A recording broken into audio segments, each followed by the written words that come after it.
Welcome to UG EBG Padashala, and I am K. Rajan, presently working in the Department of History, Pondicherry University. Today we are going to deal with the subject Indian culture, and the paper is Archaeology, Principle and Methods. The module that we are dealing under this paper is Definition and Scope of Archaeology. And what for we are dealing with this archaeology means we are having certain objectives.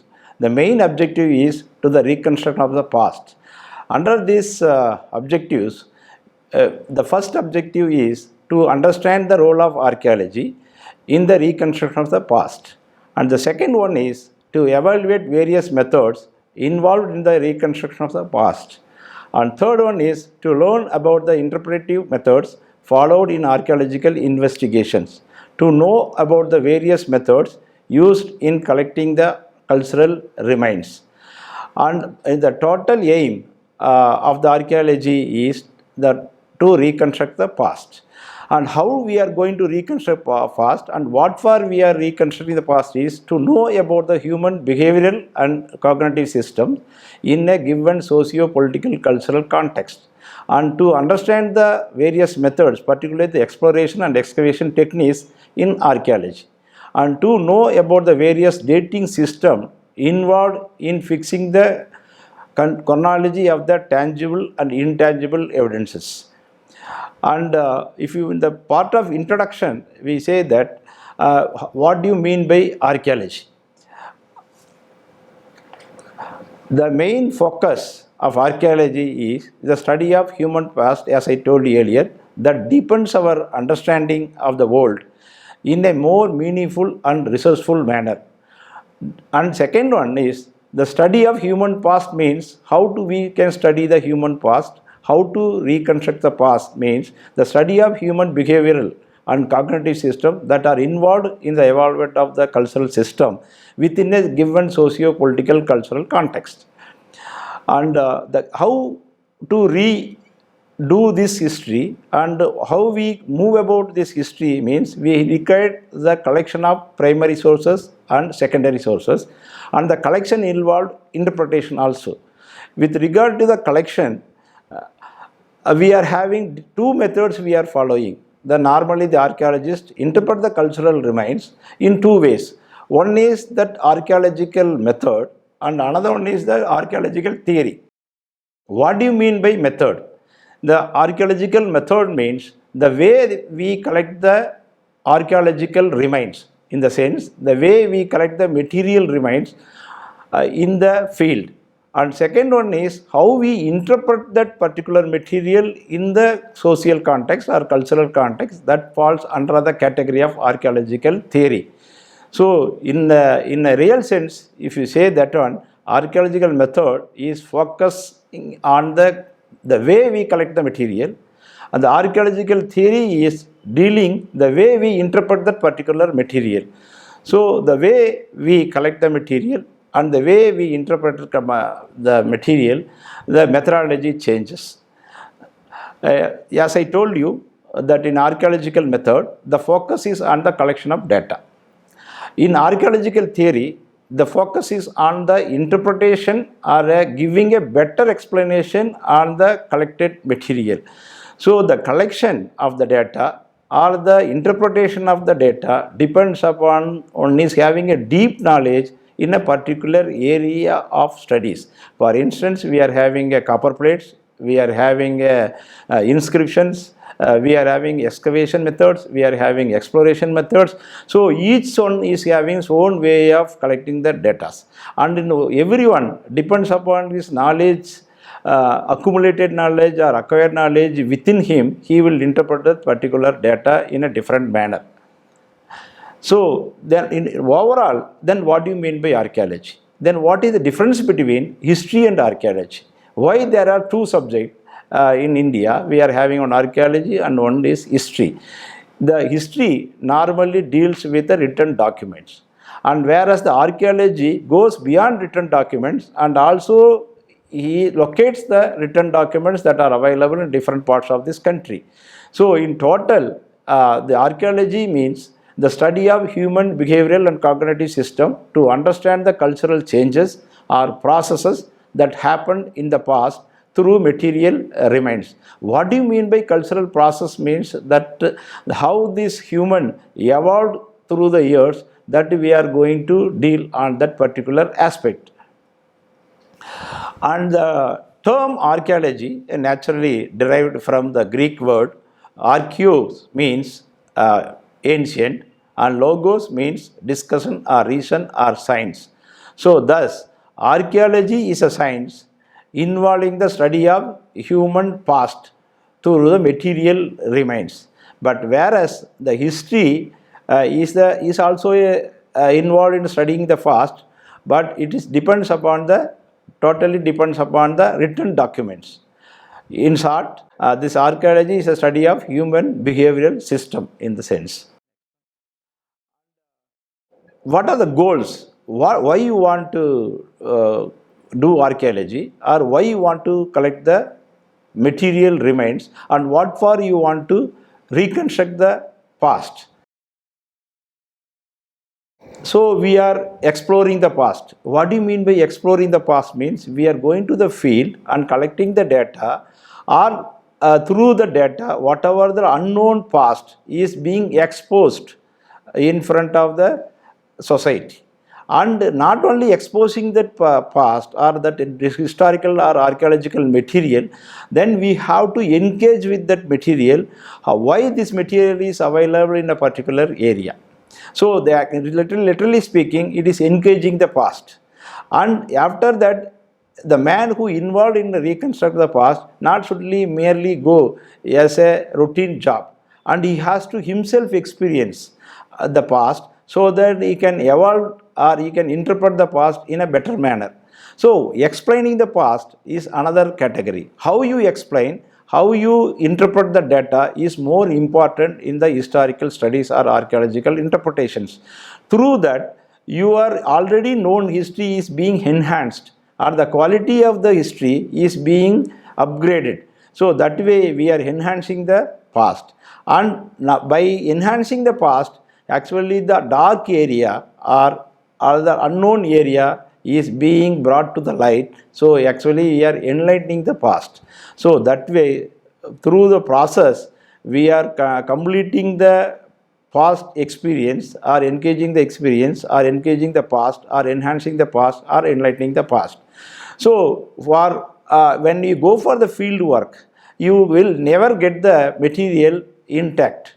So there are different types of kinds of materials are available, and each material has to be understood in its own context. That means the form of the material is important. For instance, stone tools are having different type of stone tools, though the form is more important. So to consider the form of archaeological evidence and its distribution in time and space is more important. In the sense, the Paleolithic tools are available in different parts of the country, and where it is available and what time it is available, that has to be explained. And what identification of the stone tools or identification of the archaeological material is not only important, but what for function it carried, that also important. That way, to determine the function of the archaeological evidence and thereby construct the models of ancient behavior. So you are getting a stone implements and you are getting a iron implements. Within the iron implements, we are having both offensive and defensive implements. So what is the function of each implement is more important to understand the social process that involved in the implements. To delimit the process, that to determine how and when there was a changes. For instance, we have moved from food gathering to food production, or hunter gathering to food production, or agro-pastoral economy, or commercial economy, or total agricultural economy, that we have moved from one stage to another stage because of the technological development. And understanding the various social systems or ecosystems. So that way, the process has changed through the years. So understanding these cultural processes is more important for interpreting the archaeological material. So the first goal of form is the description and classification of the material remains or material evidence to develop models of artifact assemblage and the distribution through time and space. And with regard to the function, for instance, that's the picture which I have shown in front of you, that they are having several archaeological material, particularly the stone tools are available. There are small, there are big. So each stone tool having different form.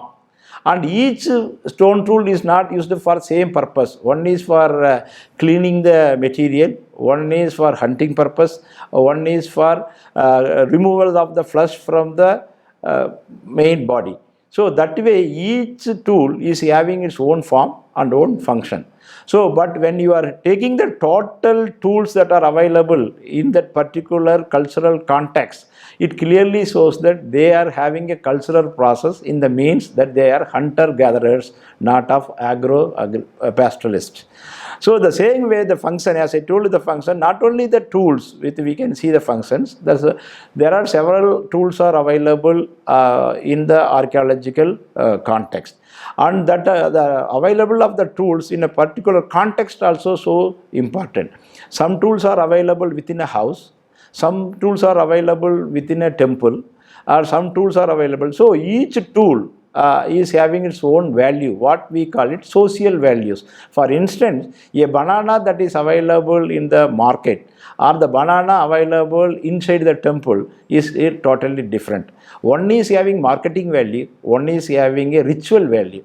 So both material wise, both are same, but literally speaking, the value is of the material is totally different. So that way, if for instance, there is one picture which I have shown in front of you, that is a Iron Age megalithic monument, what we call transepted schist with the two subsidiary schist. It is a faith system or what we call sepulchral monument. How they have venerated, how they have built this monument, what is the functions of the monument, and what is the ritual stands behind it, why they have created this much of big monument for an individual, whether to prove that he was socially very in a higher category or economic status or religious status. So what status they want to convey through this monument, it is very important. So the form and function and process of this monument is more important. Then if the third goal, as I told you, that is the process of what we mean by process, it is a economic process or social process or any other process, but generally in archaeology we take cultural process. An attempt to understand the cultural change through the years in a sequential or chronological order based on the study of tangible and intangible material that you collect in the field or collect through the excavation material. So for instance, I have shown one of the picture which is having the total cultural process that involved in the erection of the material and the placement of the material. The placement of the material also more important. The location of the material or location of the evidence or location of the object is more important. Where you are keeping the object is more important. Each object is having its own value even in the placement also. So in front of the god we are keeping several material for while doing a ritual or puja. So each material or where you have to keep and when you have to keep, how you have to keep, all there is an order.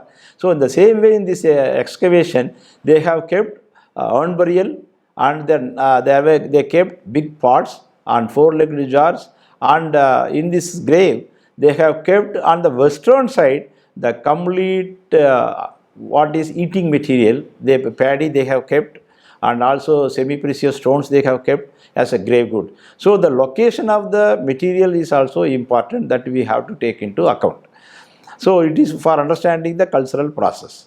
For instance, this grave is in a Padmasana position. Both are, all the three are graves. One is in a seated position, that too in a Padmasana position. And you see the one hand is kept below the chin and another hand kept at the pelvis. Even the man on the one of the fingers he wearing a ring. So this Padmasana is, you can say that it is very clear by the picture, it is a Padmasana position. it is understood. But when you go for ethno-archaeology study of the contemporary world, or if the present day villages, the same villages, only artisans are burying the dead in a Padmasana position. That the site which we have unearthed this burial also is involved in the gemstone technology. So the same artisan tradition is continuing or not, that can be reconstructed based on the ethno-archaeology. So the same way the child burial, for instance, normally we define when you are having more than one skeletal remains, for instance, we are having two skeletal remains here, normally we interpret as a male and female. That, but some people, some archaeologists, they interpret as a husband and wife.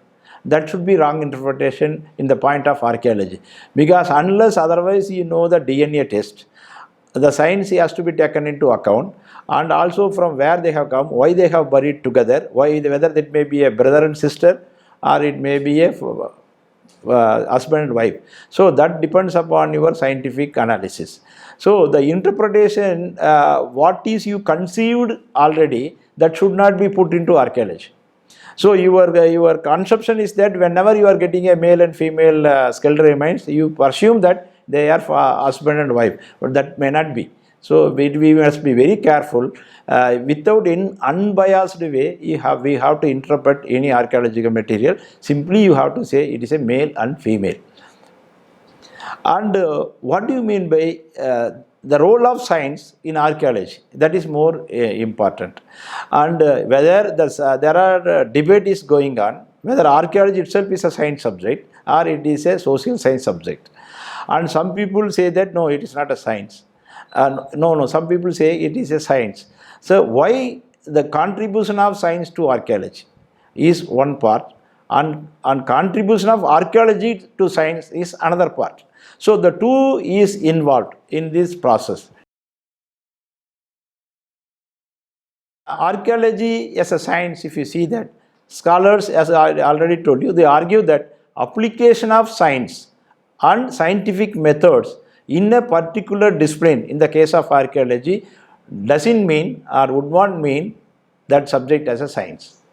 They argue that science is extensively used in archaeology, but it deals on the human past. So it cannot be considered as a science, it is considered as a humanities or social science or part of a history.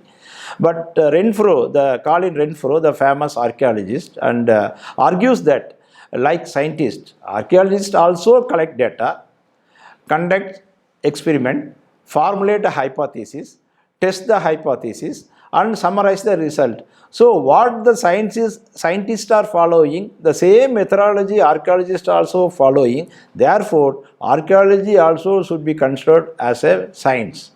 So for instance, this one, the contribution of science to archaeology can be discerned. This is the paddy that has been collected from a Iron Age megalithic monuments.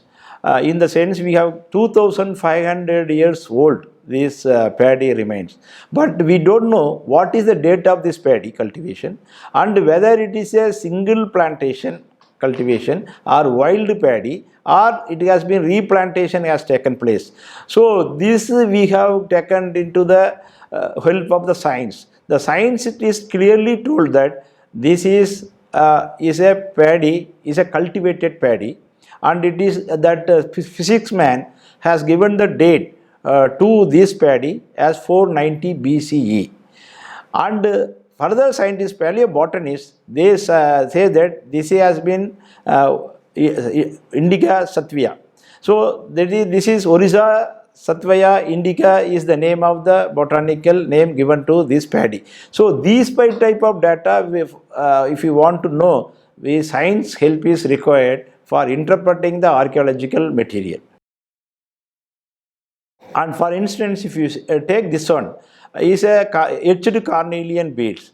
The painting that has been employed on this cornelian beads, the white painting, is about 2500 years old and was buried under the earth for 2500 years.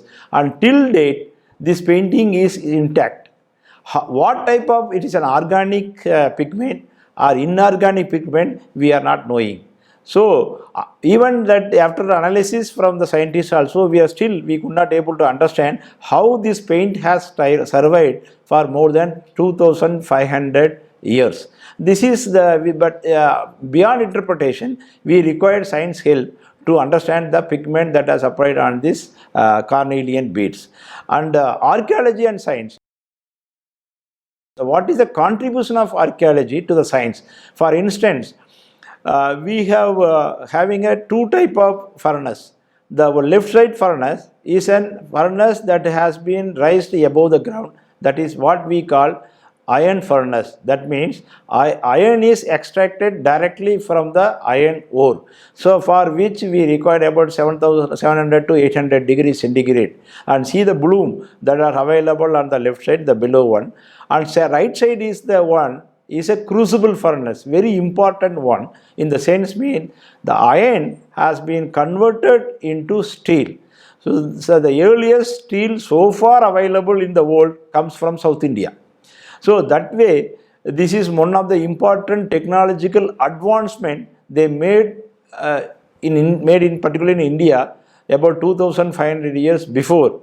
That way, how these people reached this level, the technological level that they have reached, and down to the down one, we are having two crucibles.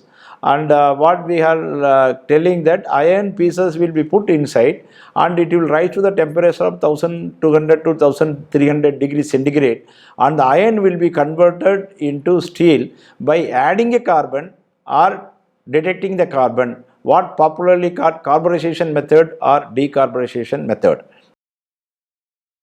So that way there are the science or archaeology, the relation between the science and archaeology, we are having two perceptions. And in that way, the contribution of archaeology and science in the reconstruction of past is undeniable. But one is the contribution of science to archaeology, and another is the contribution of archaeology to science. So it is, in the sense means, the science and archaeology has to go together for the reconstruction of the past, for better interpretation of the past.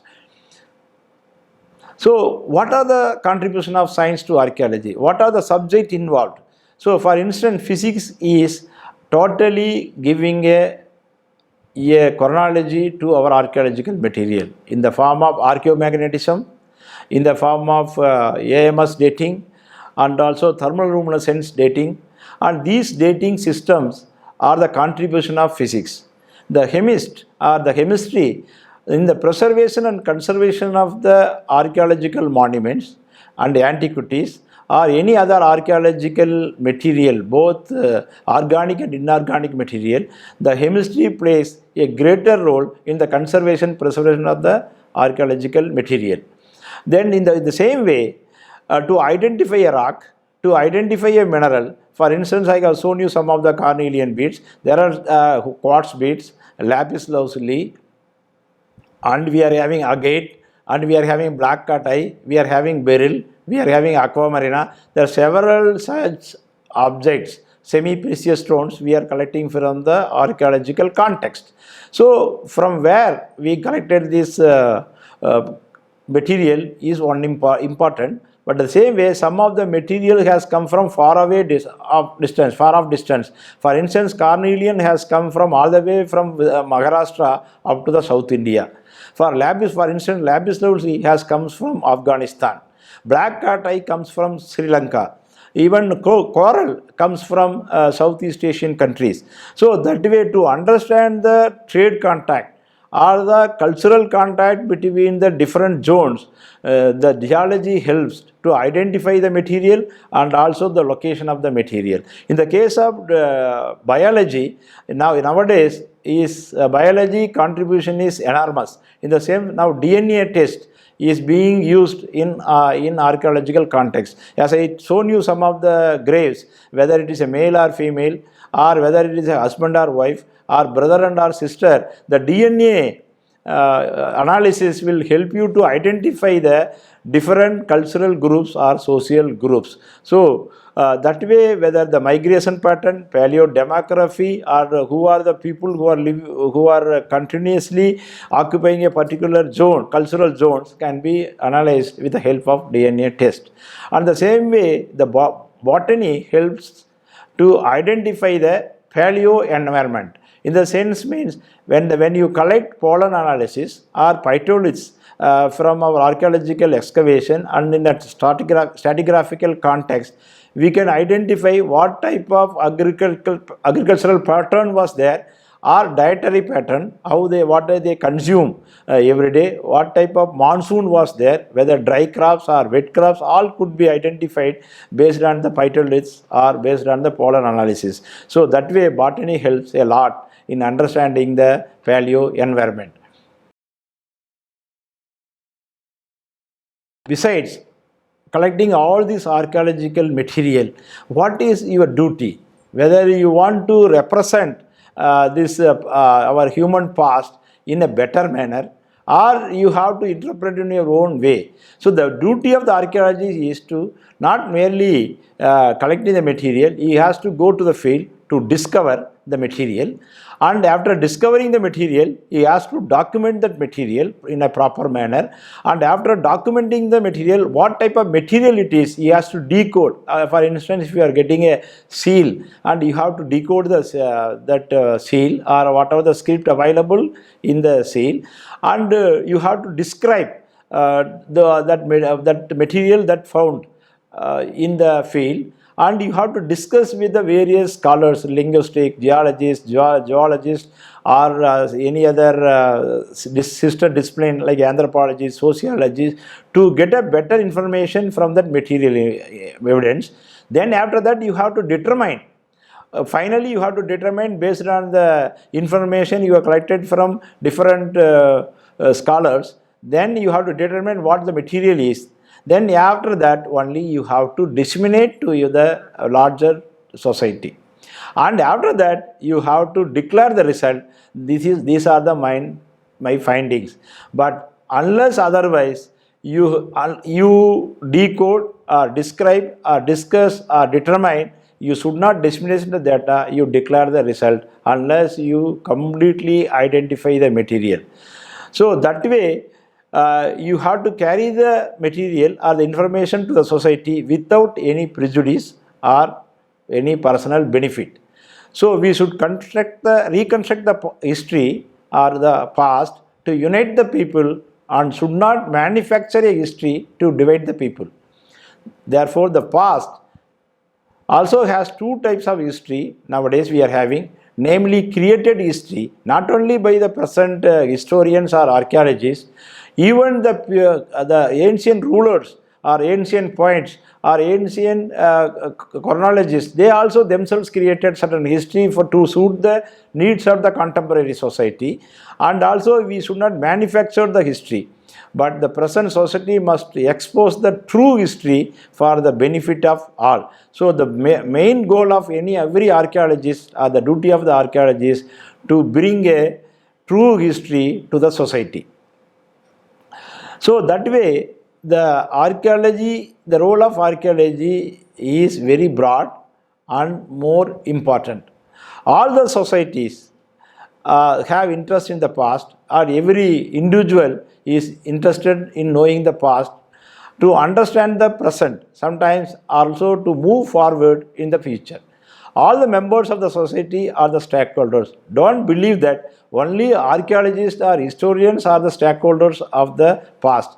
Every member of the society are the stakeholders of the past, and it is not the unique privilege of the archaeologist alone.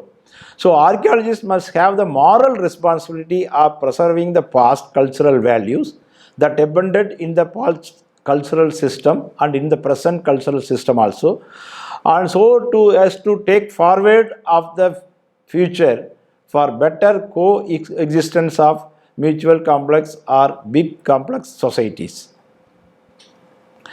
So how the past society viewed their past is more important in archaeology. Normally what these archaeologists By sitting in the present context, we are viewing our own past. But several rulers or our past society has left several archaeological material as their evidence. For instance, inscriptions, copper plate, palm leaf, monument, and several antiquities they have left. They have also conceived their own past. For instance, the Puranas stories, or how they conceived their past, they have written that one. So how they viewed their own past is more important. That archaeologist has to understand, and they have to interpret that archaeological material.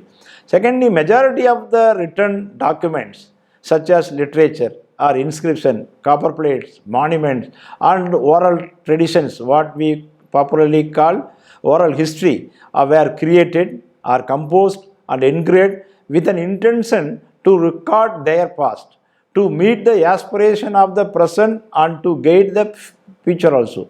So it is not only that all the historical documents that have been written during the past days is not only to convey the message to the contemporary society, it also a document want to convey to the future society also, or the future generation also. That way, the whole archaeological material which is documenting the past, and they were the production or product of the ancient society, created, whether it is intentionally or unintentionally, that we have to decide based on the facts that are available within the archaeological or historical documents. So that way, archaeology is playing a greater role in reconstructing the past based on purely with the help of science, or we can say that science and archaeology moves together for the reconstruction of the better past. Thank you very much.